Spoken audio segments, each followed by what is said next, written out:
The Greenpeace flagship Rainbow Warrior was bombed by Free French secret services. The Rainbow Warrior incident has disturbing parallels with today's war on terror.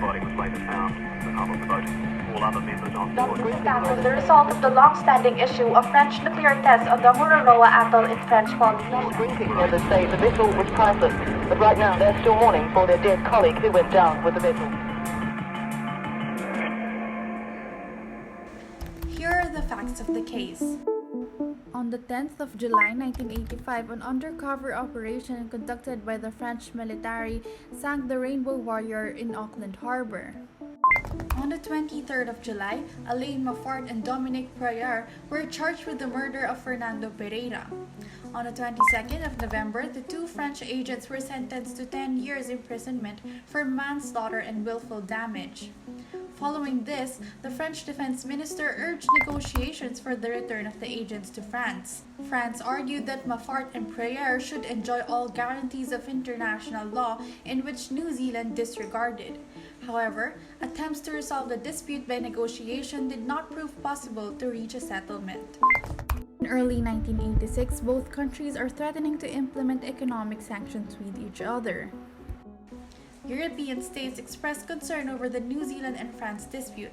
Therefore, they asked France to provide explanation and pressed for an early resolution. Hence, on the 19th of June 1986, the governments of France and New Zealand indicated their agreement to refer all the problems between them that arose from the Rainbow Warrior affair to the Secretary General, which is Javier Pérez de Cuéllar of the United Nations, for a ruling. New Zealand required France for reparations in the form of apology and pecuniary compensation. The issue is, I don't care if they never apologise to me, but New Zealand ought to be apologised to.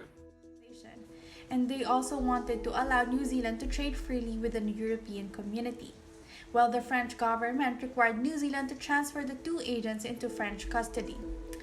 The ruling was achieved on the 6th of July 1986 and signed on the 9th of July. The New Zealand government defined the attack against the Rainbow Warriors as a serious violation of the basic norms of international law, for it was a clear violation of their territorial sovereignty as well as the Charter of the United Nations. Because an innocent person died, the courts of New Zealand charged the French bombers of 10 years of imprisonment for manslaughter and willful damage, while France argued that it is not indicated in the international law that agents are required to adhere to customary laws, for they are granted immunity from local courts. New Zealand also sought reparation worth $9 million, while France said it is overestimated and are only willing to compensate for only $4 million. The French government also introduced trade matters into the dispute. The French government will implement a total ban of imported New Zealand water. However, New Zealand strongly stood with its law and refused to free the French agents. No settlement will be made with New Zealand until the two agents are released.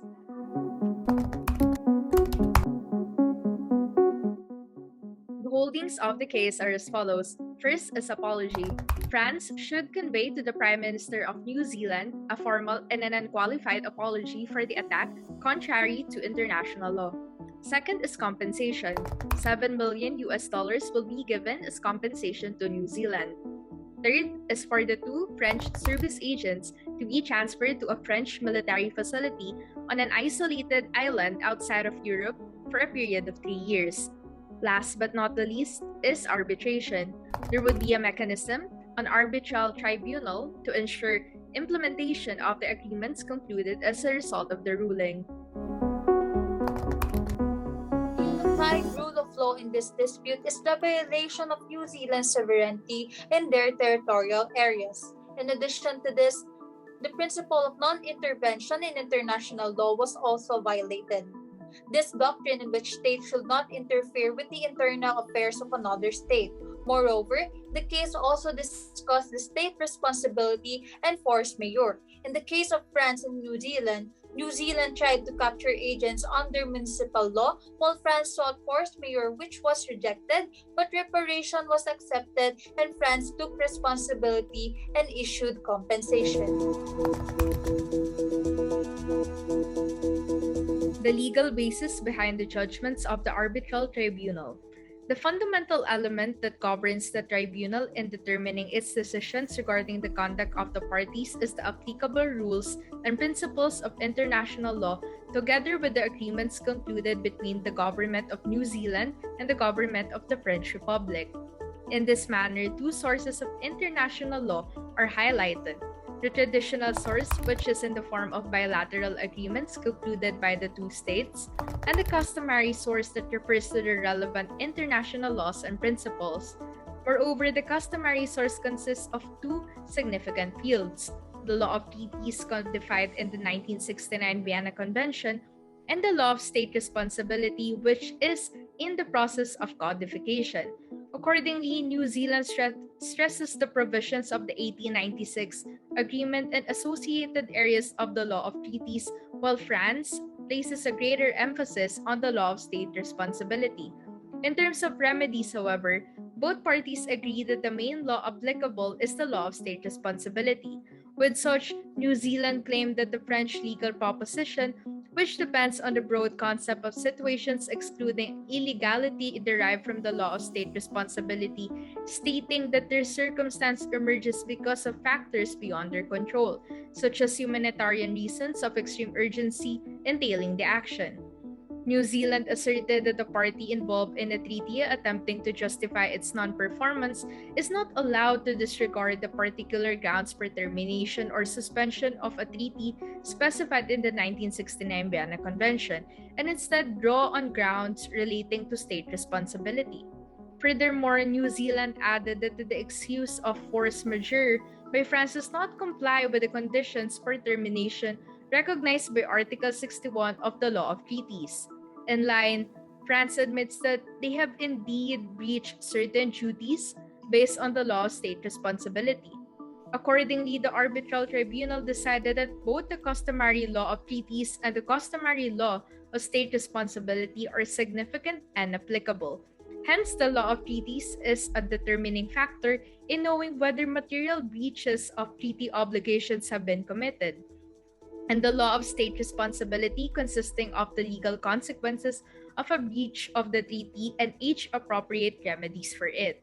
Meanwhile, in the case of force majeure pleaded by the French government for immediate repatriation of the French officers due to health reasons, the tribunal declared that New Zealand's assertion of its irrelevance to the case is valid.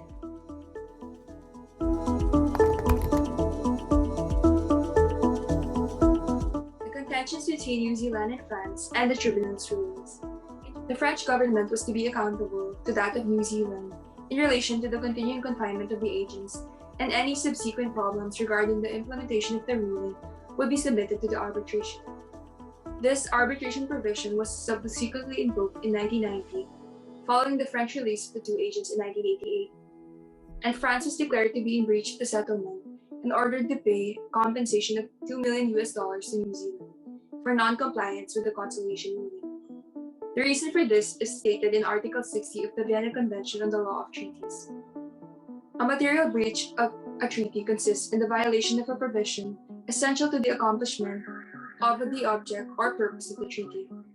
Taking into account the two officers leaving the island before the expiry of the 3-year period that has been mutually agreed by the two governments, the tribunal thereby concluded the material breach of France in its international treaty. By 2 votes to 1, Sir Kenneth Keith has a dissenting opinion. In the case of Major Mafaa, it appeared that his initial evacuation, albeit that it was carried out without consent of New Zealand, was not wrongful, since subsequent examination showed that he required medical treatment not available in Howe. Despite the supposed definitive terms of the first agreement, Major Mafaa's escape would have been justified in grave distress with his life in risk. However, the fact did not indicate a need for such urgency. France could have and should have enabled an appropriate medical assessment for New Zealand as part of its good faith duties under the first agreement. In the case of Captain Priaulx, France violated the first agreement materially by neglecting to repatriate Captain Priaulx to Howe. The fact that Captain Priaulx may have been authorized to leave under French military law provided no reason A state cannot invoke its domestic law as a justification for failing to comply with its international responsibilities.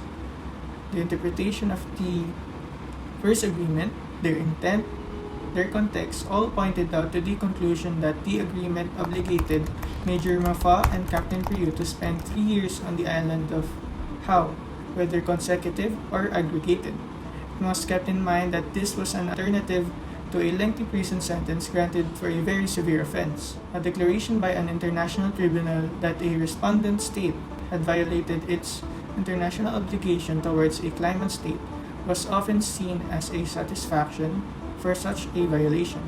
As a result, the French Republic's condemnation for breaches its treaty commitments to New Zealand, made public by the tribunal's ruling, was an adequate remedy for the legal and moral harm inflicted to New Zealand in these circumstances.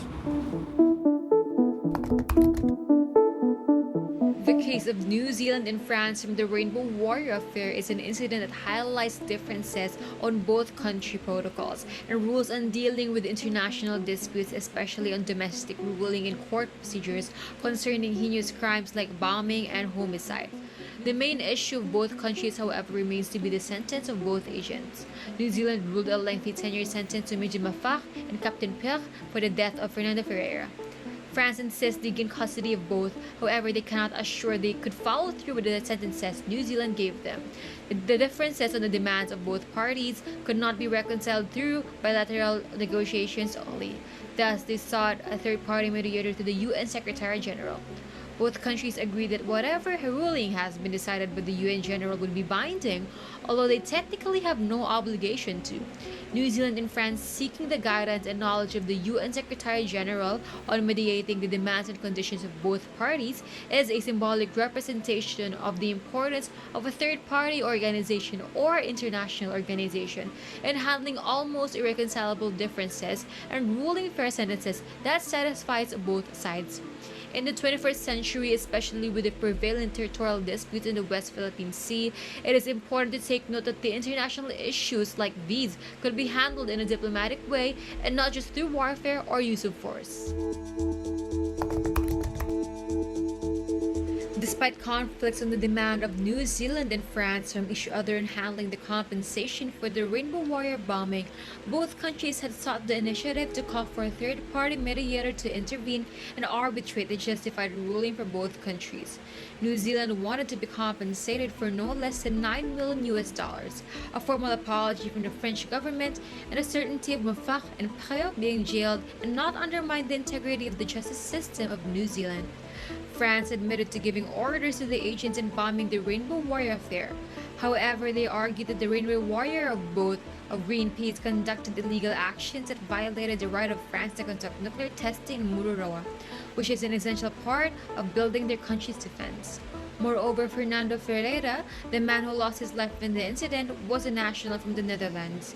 However, France acknowledges that the incident happened on New Zealand territory and that it is within their jurisdiction even to conduct their domestic laws accordingly and demand compensation.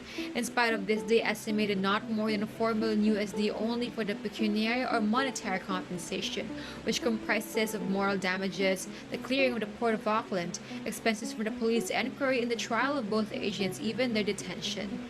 Thus, France insisted that the $9 million demand of New Zealand was excessive. Moreover, France cannot promise to proceed with the same 10-year sentence for the two French agents after they gain custody, as imprisonment in France can only occur if the court decision is from a French judge or international convention. However, there is also no basis that they could not be subjected to new criminal proceedings in France. With these at hand to consider, the UN Secretary General ruled that New Zealand should hand over Mafak and Priu to France and that they should then be transferred in Hao, an isolated island, for 3 years with no other contact except for their immediate family, friends, and military authorities in the vicinity.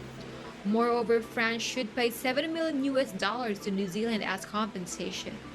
Now, the moral of this case boils down to how a great power can commit great mistakes, and their underestimation of public demand and right accountability of their actions, which was bravely confronted by New Zealand, an ally in a non-violent way.